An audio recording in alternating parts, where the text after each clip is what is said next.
Rashid Ghannouchi, a figure synonymous with the intertwining of Islamic thought and democratic principles, presents his seminal work, Public Freedoms in the Islamic State, against a backdrop of profound political and intellectual evolution. His journey from the co-founder of Tunisia's Al-Nahda party, originally the Islamic Tendency movement in the 1970s, to a vocal proponent of a pluralistic political Islam, reflects a remarkable transition from resistance against the authoritarian regime of Habib Bourguiba to advocating for a state grounded in Islamic law yet embracing free elections and equal rights for all citizens, irrespective of faith.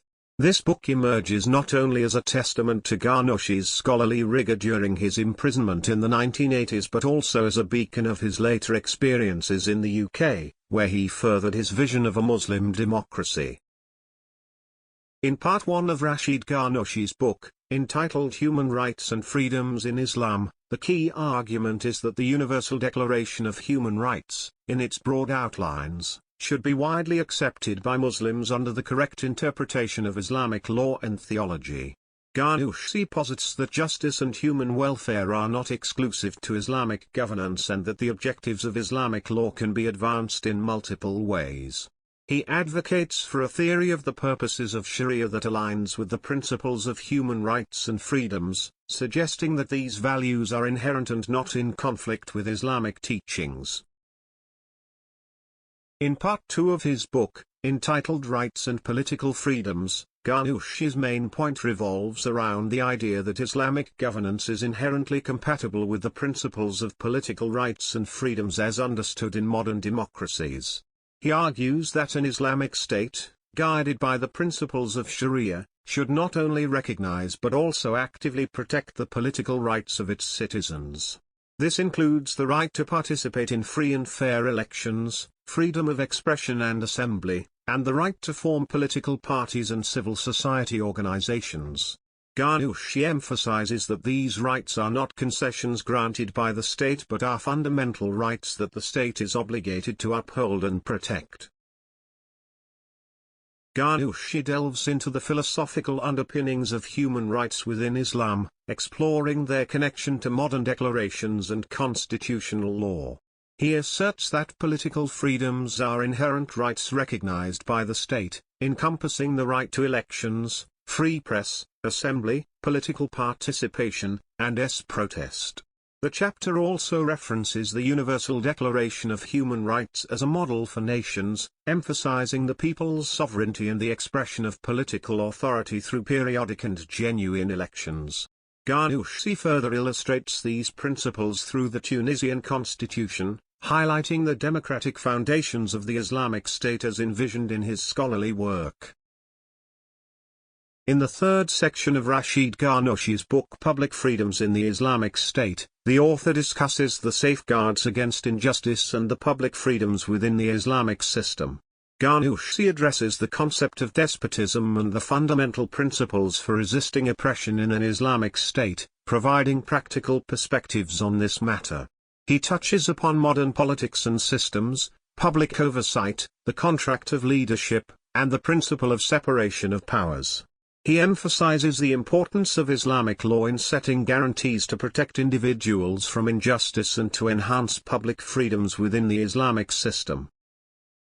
The chapter also discusses the role of civil society and media in monitoring government actions and holding authorities accountable.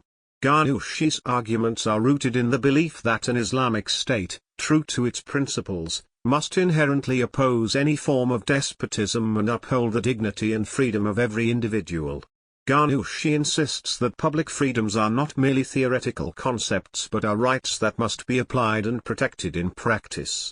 He points out that Islam provides a robust framework for protecting these rights through its teachings and principles.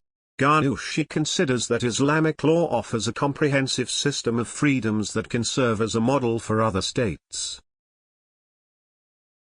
Rashid Ghannouchi's intellectual journey is deeply interwoven with his lived experience as an Islamic political leader in Tunisia, offering a unique window into the intricate tapestry of challenges faced by Islamic leaders across the Muslim world.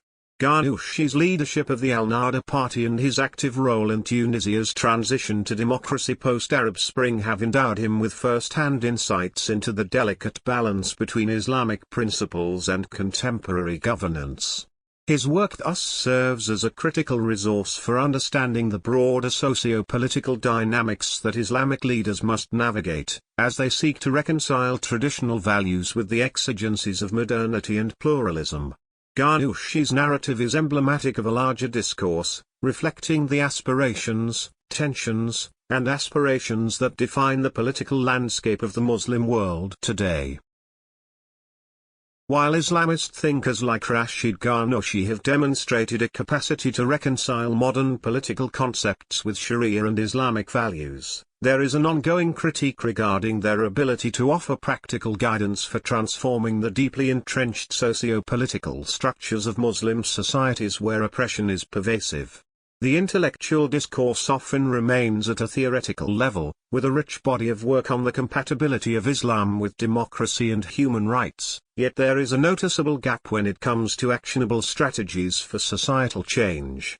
This disconnect between theory and practice raises questions about the applicability of their ideas in the real-world context, where the challenges are not only ideological but also involve complex social, economic, and political dynamics that resist simple solutions.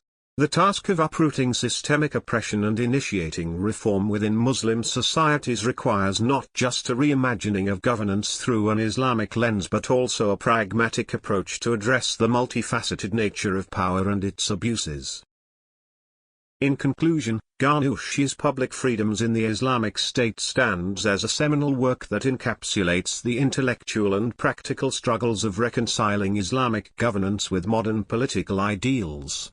Through the lens of Ghannouchi's own experiences as an Islamic political leader in Tunisia, the book offers profound insights into the aspirations and challenges that resonate across the Muslim world. While it adeptly bridges the gap between Sharia and contemporary political thought, it also invites reflection on the tangible application of these ideas within societies grappling with deep-rooted structures of oppression. Ghannouchi's narrative is both a testament to the potential of Islamic political thought and a call to action for meaningful societal transformation, a narrative that is as relevant today as it is a reflection of the ongoing discourse in Islamic political theory.